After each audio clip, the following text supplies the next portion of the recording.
नमस्कार, मैं हूं मनोज कुमार और आप देख रहे हैं हमारा चैनल मिस्टर मनोज एंकर। तो आज है 13 मई, दिन है आज गुरुवार। तो आइए सबसे पहले ज़िले के सुर्खियों पर डालते हैं एक नज़र। हमारे ज़िले में कोरोना से 165 लोगों ने और पाया छुटकारा, 1076 बचे हैं एक्टिव केस। गंगा में लगा महाजाल तो 5 शव और बहते हुए पाए गए गंगा नदी में। पप्पू यादव की रिहाई के लिए श्री चंद्र मंदिर में महिला सेवा संस्थान ने किया प्रदर्शन। डुमरांव विधायक अजीत कुशवाहा ने अनुमंडलीय अस्पताल का किया निरीक्षण। लॉकडाउन के कारण एक बार फिर प्रदूषण लेवल गिरा, साफ हुआ आसमान। हत्या के मामले में फरार चल रहे कलेक्टर पांडे को बगेन पुलिस ने किया गिरफ्तार। ट्रैक्टर व बोलेरो की हुई जोरदार टक्कर, चालक की हुई मौत। मामा गांव अहिरौली आए 16 वर्षीय किशोर की धारदार हथियार से हत्या। सिमरी अंचलाधिकारी पर लगा मारपीट करने का आरोप। डीके कॉलेज डुमरांव के हिंदी के पूर्व विभागाध्यक्ष डॉक्टर ललन सिंह का हुआ निधन। तो आइए अब खबरों को पढ़ते हैं विस्तार से। सबसे पहले तो हम अपने ज़िले वासियों को अपने ज़िले का कोरोना अपडेट दे दें और हम आपको बता दें कि कुल मिलाकर 165 और लोगों ने कोरोना पर विजय प्राप्त कर लिया है और वे लोग स्वस्थ होकर अपने घरों को वापस लौट चुके हैं।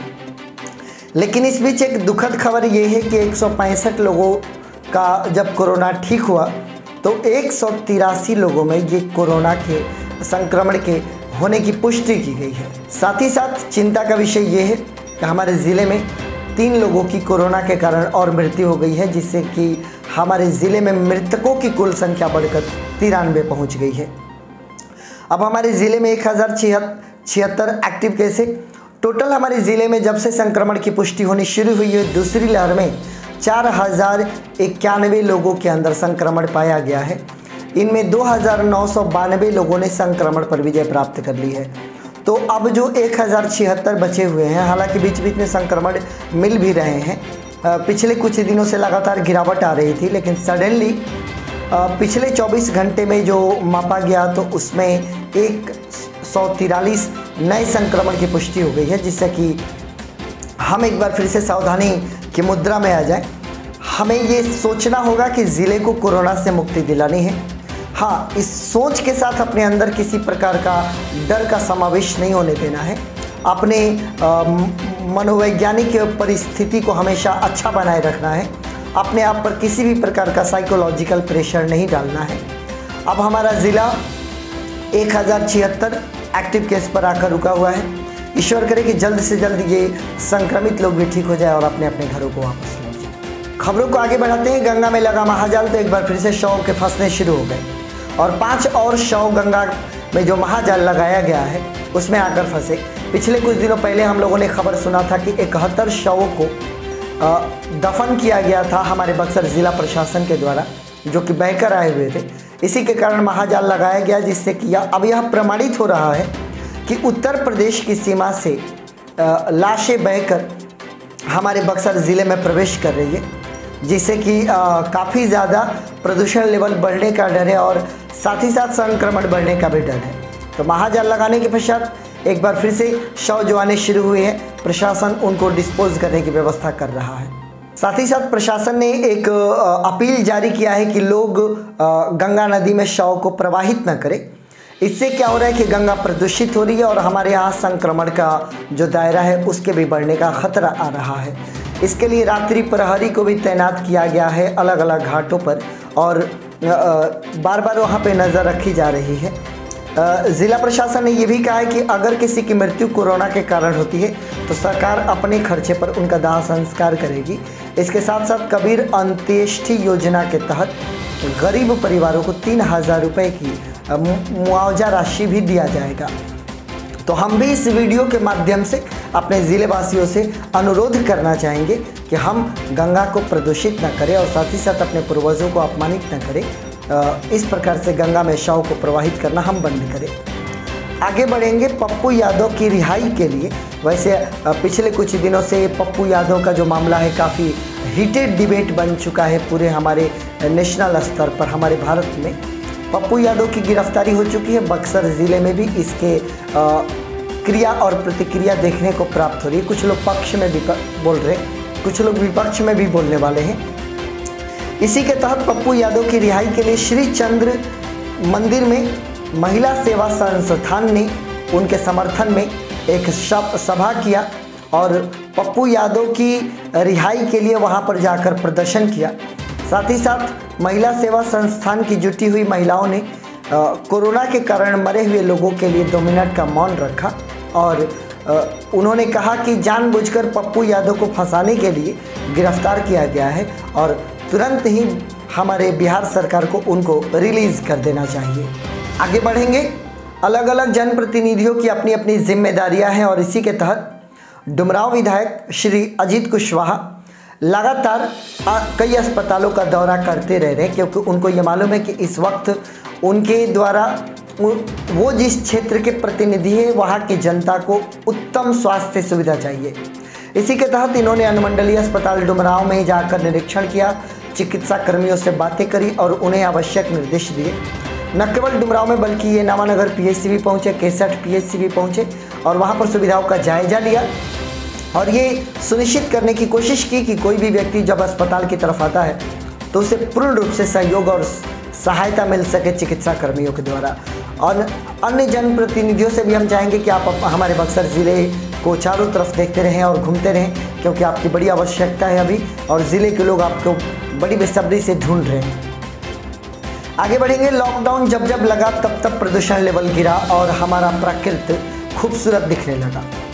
प्रकृति पर जब भी अत्याचार हुआ, प्रकृति ने अपने आप को कुछ इस कदर बैलेंस किया, कुछ ऐसा किया कि अपने आप सब कुछ संतुलित हो गया। प्रकृति सर्वशक्तिमान है और आज एक बार फिर से जब हमारे बिहार में लॉकडाउन का दौर चल रहा है, आप एक बार अपने घर के छत पर चढ़कर आप ज़रूर इस प्रकृति को देखने की कोशिश करें, तो आपको ऐसा लगेगा कि आपका गांव, आपका शहर बिल्कुल साफ दिख रहा है, आसमान बिल्कुल साफ दिख रहा है। यह प्रमाणित कर रहा है कि मनुष्य ने इस प्रकृति को, इस कुदरत को बदसूरत कर दिया है। अदरवाइज़ कुदरत बहुत ही खूबसूरत है। जहाँ भी आप नज़र डालें प्रकृति हमेशा मुस्कराता हुआ नज़र आता है।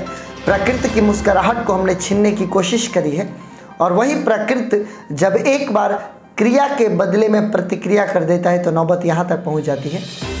हम ये उम्मीद करें कि आने वाले समय में मनुष्य विकास की दौड़ में प्रकृति को ना भूले और ये माने कि विकास एक तरफ लेकिन प्रकृति को बचा कर रखना ये सबसे अहम होता है। या यदि प्रकृति को किसी भी प्रकार की क्षति पहुंचती है तो मनुष्य को उसकी भारी कीमत चुकानी पड़ती है। आगे बढ़ेंगे। हत्या के मामले में फरार चल रहे कलेक्टर पांडे को बघेल पुलिस ने छापेमारी करके गिरफ्तार कर लिया है। उनके पास से एक देसी कट्टा और जिंदा कारतूस भी बरामद किया गया है। उन पर बहुत पहले 17 फरवरी 2018 को ही नामजद एफआईआर किया गया था। अपने ही लोगों की हत्या करने का आरोप उन पर लगा हुआ था। कई बार उनको पकड़ने की कोशिश की गई पुलिस के द्वारा, लेकिन पुलिस सक्सेसफुल नहीं हो पाई। लेकिन इस बार जब पुलिस वहाँ पर पहुँची तो पुलिस को देखकर एक बार फिर वो भागने की कोशिश की। पुलिस ने उनका पीछा किया और पीछा करके पकड़कर उनको गिरफ्तार कर लिया और अपने साथ लेकर चली गई। अब आगे उन पर कार्रवाई की जाएगी और जो भी बातें निकल कर हमारे सामने आएगी हम आप तक पहुँचाने की कोशिश करेंगे। दुखद घटना एक डुमरांव में घटित हुई। ट्रैक्टर और बोलेरो की टक्कर हो गई। स्थान रहा टेढ़ी की पुल के समीप जहां पर मोड़ है। एक तरफ से ट्रैक्टर आ रही थी, एक तरफ से बोलेरो आ रहा था। दोनों के बीच जोरदार टक्कर हुई। चूँकि मोड़ होने के कारण ट्रैक्टर वाले ने अपने स्टीयरिंग को घुमाया होगा, जिसके कारण ट्रॉली पलट गई और वो भी गिर पड़े और उसकी जद में आने के कारण वो बहुत ही ज़्यादा गंभीर रूप से घायल हो गए। लोगों ने जब इस दृश्य को देखा तो मानवता का परिचय दिया और इस कोरोना काल में भी उनको अस्पताल पहुंचाया गया। अस्पताल पहुंचने के पश्चात पता चला कि उनकी सांसें रुक चुकी थी और उन्होंने अपनी ज़िंदगी गंवा दी। उनका नाम कृष्णा राय थे, जो 40 वर्ष के थे और वो स्वयं का काम भी करते थे और भाड़े का ट्रैक्टर भी चलाते थे। अपना काम करने के पश्चात वो अपने गाँव, अपने घर लालगंज कड़वी लौट रहे थे। तब तक बीच रास्ते में ये दुखद घटना घटित हो गई। भगवान ने दिवंगत आत्मा को शांति प्रदान करे और मृतक के परिजनों को शक्ति दे। खबरों को आगे बढ़ाएंगे। मामा गांव अहिरौली में आए हुए एक 16 वर्षीय किशोर की हत्या कर दी गई है। उनका नाम राकेश कुमार है। उनके पिता का नाम मनोज चौधरी है, जो कि मुफस्सिल थाना के महल चकिया के रहने वाले हैं। वो ये राकेश अपने मामा गुप्तेश्वर मांझी के यहाँ अहिरौली में आए हुए थे। बताया ये जा रहा है कि मंगलवार की शाम शौच करने के लिए वो अपने मामा के साथ गंगा नदी की तरफ निकले, लेकिन निकलने के पश्चात वो फिर लापता हो गए। उस बच्चे की काफ़ी तलाश की गई, कहीं पर भी वो बच्चा नहीं मिला। अगले दिन बुधवार को एक झाड़ी में उस बच्चे की लाश देखी गई। वो हत्या किसने की, क्योंकि इसका किसी को पता नहीं परिवार वाले कुछ बता पाने में सक्षम है, लेकिन एक घर का हंसता खेलता चिराग बुझा दिया गया, धारदार हथियार से हत्या कर दिया गया। एक तरफ जब कुदरत इतना बेरहम हो चुका है मनुष्य पर, लेकिन फिर भी मनुष्य जो धरती पर मौजूद है वो अपनी बेरहमी, अपने क्रूरता को कम करने का नाम नहीं ले रहा। कुदरत इतना विकराल रूप धारण कर चुका है, इसके बावजूद धरती के मनुष्य को डर नहीं लगता कि हम इतने जो गलत कार्य कर रहे हैं उसी का परिणाम आज कोरोना के रूप में पूरी दुनिया और पूरा हिंदुस्तान भुगत रहा है। ये हत्या हो गई है, अभी तक गिरफ्तारी या आगे की कोई कार्यवाही नहीं हुई है। आगे की जो खबर आएगी हम आप तक अवश्य पहुंचाने की कोशिश करेंगे। खबरों को आगे बढ़ाएंगे। सिमली अंचलाधिकारी पर मारपीट का आरोप लगा है। आरोप लगाने वाले रामोपट्टी निवासी एक महिला रेणु देवी हैं, जिन्होंने आवेदन करके ये शिकायत की है कि उनके पति को झूठे केस में फंसाने की साजिश की जा रही है अंचलाधिकारी के द्वारा। पत्नी रेणु देवी के अनुसार उनके पति हैं गंगा सागर और इनकी काफ़ी पिछले कई वर्षों से दुश्मनी चल रही है। मनोज पांडे और बाबुल तिवारी से इनका पुराना विवाद चल रहा है। रेणु देवी का ये कहना है कि पुलिस की सहायता से बार बार ये दोनों लोग उनकी ज़मीन पर कब्जा जमाने की कोशिश कर रहे हैं।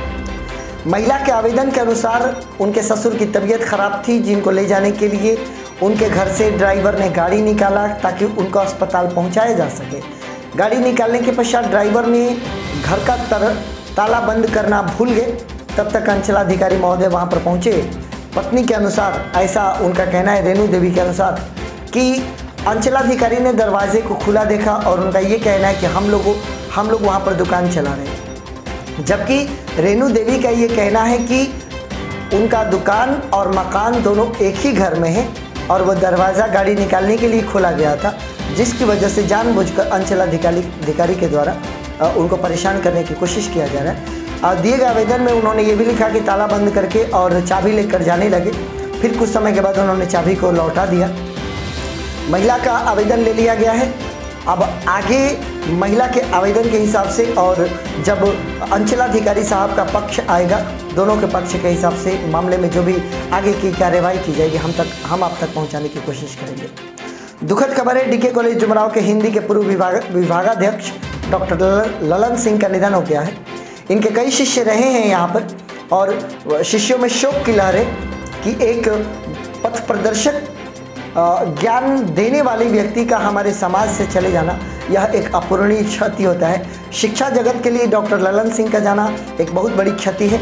हम ईश्वर से प्रार्थना करेंगे कि इनकी आत्मा को शांति प्रदान करे और साथ ही साथ युवाओं से अनुरोध करेंगे कि इन्होंने जो मार्ग बताया, हिंदी के बहुत ही अच्छे ये प्रोफेसर थे, हिंदी भाषी थी, हिंदी भाषा को महत्व देते थे और जो ये लोगों का मार्गदर्शन करते थे, इनके बताए हुए अनुशासन और मार्गों पर हम चलने की कोशिश करें और इनके आत्मा की शांति के लिए प्रार्थना करें।